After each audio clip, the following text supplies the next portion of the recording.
ಅಕ್ರಮ ಗಣಿಗಾರಿಕೆ ಬಗ್ಗೆ ಮಾತಾಡಿದಾಗ ನನ್ನ ಮೇಲೆ ಜಗಳಕ್ಕೆ ಬಂದರು. ರೆಡ್ಡಿ ರಾಮುಲು ಅವರೆಲ್ಲ ಅವ್ರ ಅಣ್ಣ ಅವರು ಯಾರು ಅಂತ ಅಣ್ಣ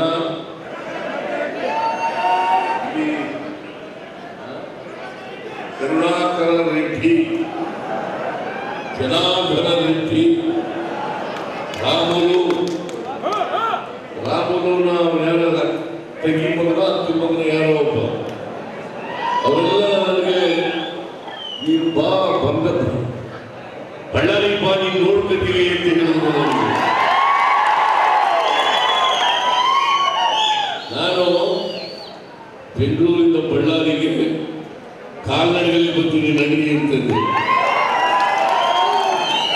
ಅವರಿಗೆ ತೊಡೆ ತಟ್ಟಿದೆ,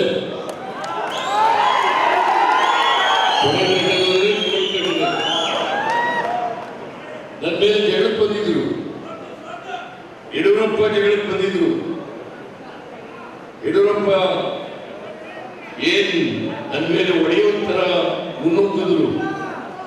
ನಾನು ಹೇಳಿದೆ, ಮಿಸ್ಟರ್ ಯಡಿಯೂರಪ್ಪ, ಏನಾದ್ರು ಒಂದು ಹೆಜ್ಜೆ ಕಾಲಿಟ್ರೆ ನಿನ್ ಕಾಲು ಹಾಕ್ಬಿಡ್ತೀನಿ ಹುಷಾರ ಅಂತ ಹೇಳಿದೆ.